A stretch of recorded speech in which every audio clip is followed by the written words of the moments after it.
never stop at one. I'll take you all on. At least I'll have the satisfaction of destroying you, Optimus Prime. You can't remember my name. The weak shall perish? Do not believe everything you read.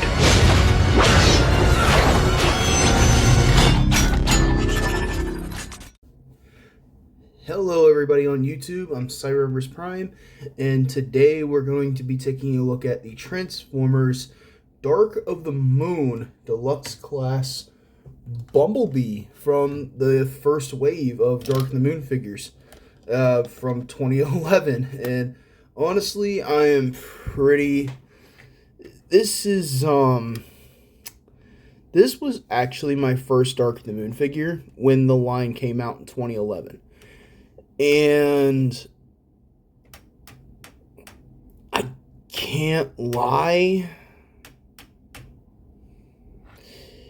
this figure really is cool. I'm not gonna lie, I just didn't like mech tech. And that's what really weighs the figure for me down, because I'm not gonna lie, these mech tech weapons just aren't the greatest. And I also hated the fact that you couldn't lock it out.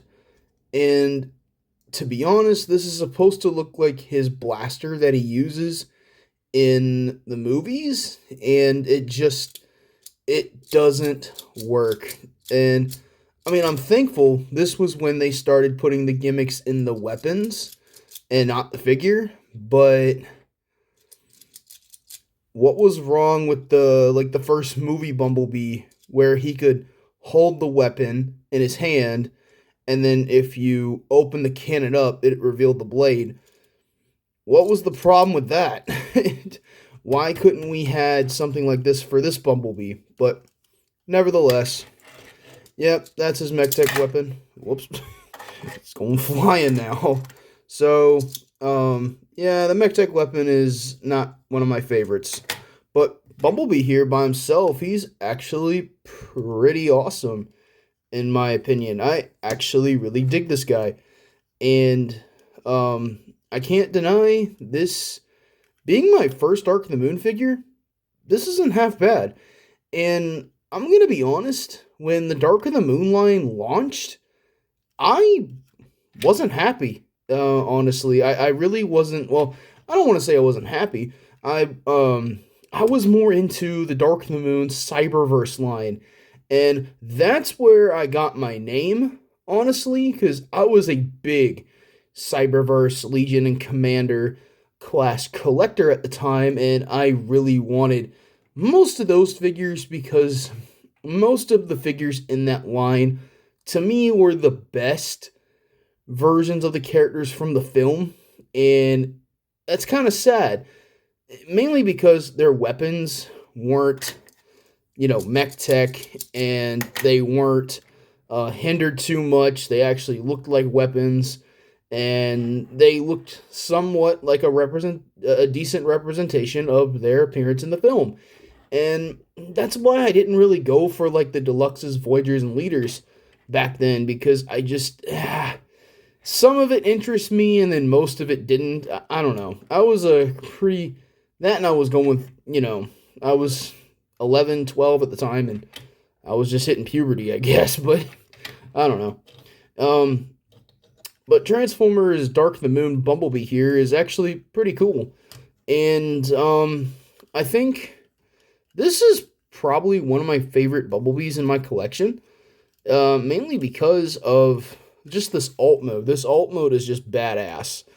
And I know people are not too fond of the mesh, like the NASCAR mesh being here on the door, or I mean, right here on the window. And, I thought about taking an X-Acto knife and cutting this, but for a 15-year-old figure, I don't think I'll be doing that. I want to try and keep this guy as pristine as possible. And I do have one comparison for you.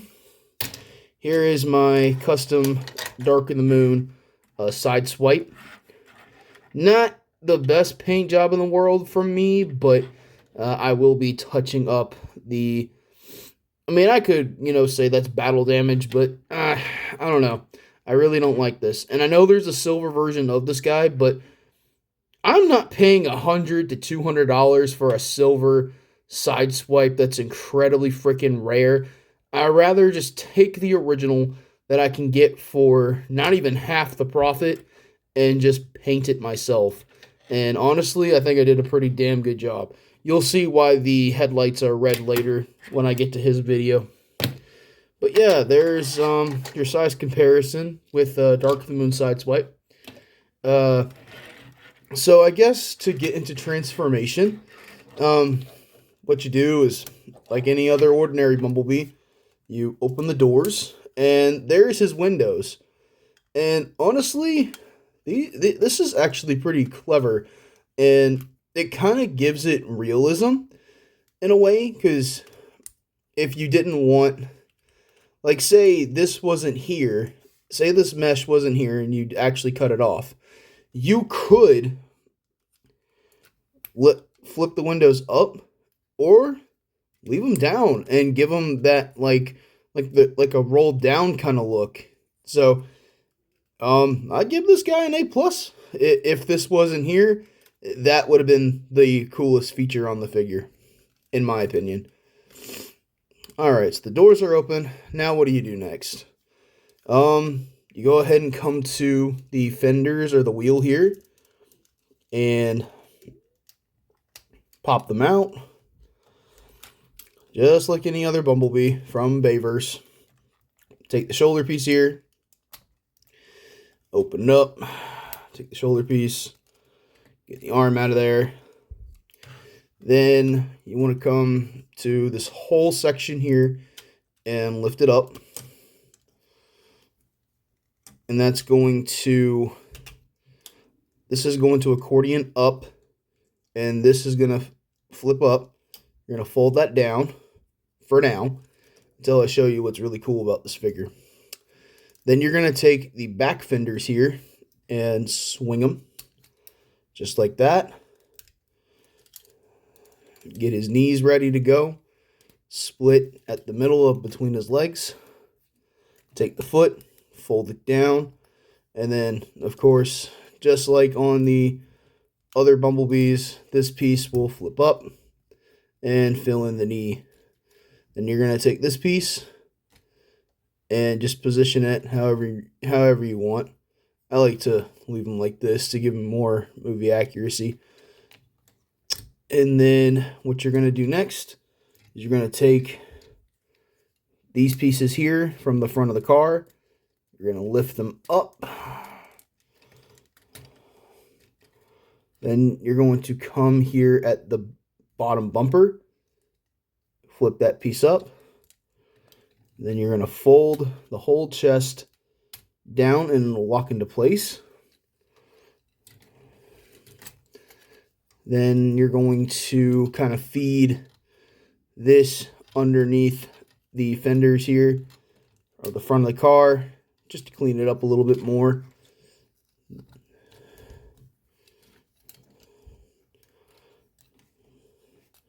Then you're going to take the arms, fold them down, flip out the hands.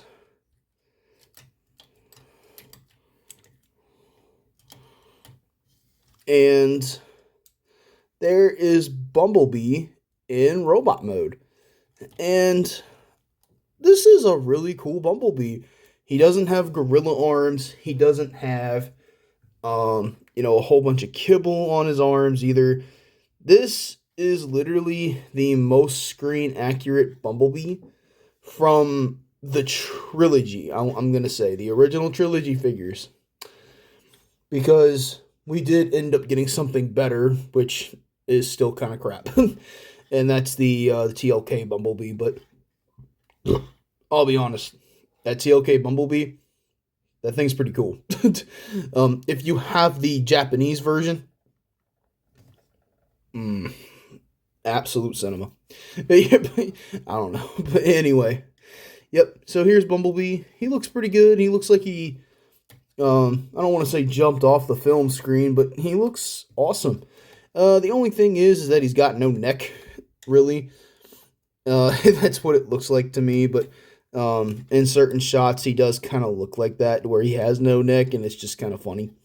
But before we get into the accessories and the additional parts that I gave this one, so this one's kind of a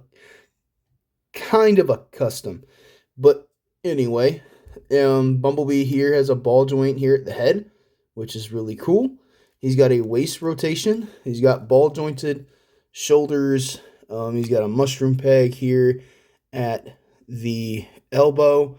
So he's got an elbow swivel, and he's got a single jointed elbow, so he can get some karate chop action. He's Master Splinter now, so he can get into some crazy poses, some kung fu grip kicks.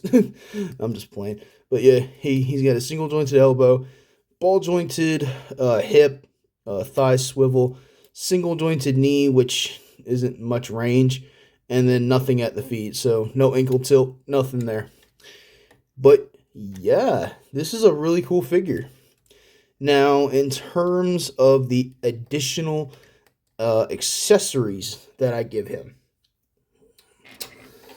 as you may recall, before I reveal the coolest part about this guy, my buddy Goji Galva 20, when we did a trade, he threw in these extra topspin guns, and for the longest time, I didn't know what to do with these until now, when I found out something. If I come back here and flip this up to about there, you see Bumblebee's got some MechTech ports right there on those pieces. You remember Skyhammer? This is where Skyhammer actually gives Bumblebee some pretty cool additional accessories. So what I do is I take missile pods from Skyhammer and attach them to Bumblebee. Mainly because it gives him his shoulder cannons. And I have not seen anyone on YouTube, to my knowledge, ever do this. And to be honest, that's such a missed opportunity. And for the longest time, and how I originally found out about this was with the exact same Skyhammer mold, but it was Drift from Age of Extinction, if you guys remember that version of Drift. Anyway, so I thought, okay, this is kind of cool. I display him with his MechTech weapon like this, and give him the shoulder cannons. I didn't like that. So fast forward to when we get Studio Series.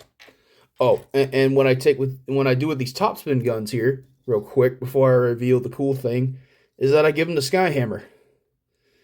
And honestly, I think these guns look a lot better on him than the missile pods. The missile pods are cool for filling out the big gap in his back, but personally, I don't know. I like my Skyhammer to be armed to the teeth. And I display him with the Wreckers, because to me, he looks like a Wrecker. So that is all for Skyhammer. But anyway, Bumblebee here, I made an additional accessory for. Here is a Studio Series Bumblebee gun. This came with my original Studio Series ROTF Bumblebee. And since I hate MechTech so much, I decided to chop down the peg. Because I noticed that since this is a 3mm port, and this is a 3mm port, I decided if I fold the hand in to give Bumblebee his arm cannon.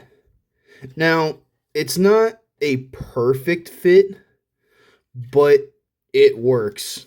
and it looks so much better than a damn MechTech gun. I'm just gonna be honest. It looks better at some angles. Mainly from this angle, it looks pretty cool. So this is how I display my original Dark of the Moon Bumblebee. And honestly, I think this is just completely badass. Honestly, I do. I think this is how he should have came in the first place.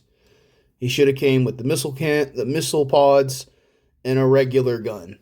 Not this shit. Get out of here. But as a size comparison, here he is with Voyager Optimus Prime. And I'll bring Skyhammer back in. And those are my Autobots that I reviewed so far. He's up next. But anyway, yeah. That's pretty much it. And like I said, I'm doing these old school Bayverse reviews, mainly for the 15th anniversary of Dark of the Moon. There hasn't been any leaks or anything for, a 15th anniversary Dark of the Moon set. And personally, I kind of hope not. Mainly because everybody knows that this guy's about to get replaced with a upcoming leader class.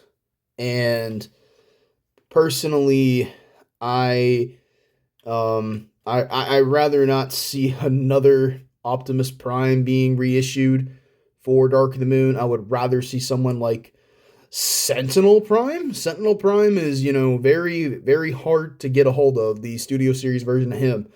And honestly, I think he's due for a redo as well. But anyway, yeah, that has been my Transformers Dark of the Moon Bumblebee review. And I hope you guys enjoyed this video review. And Sideswipe will be up next. So I will see you all next time.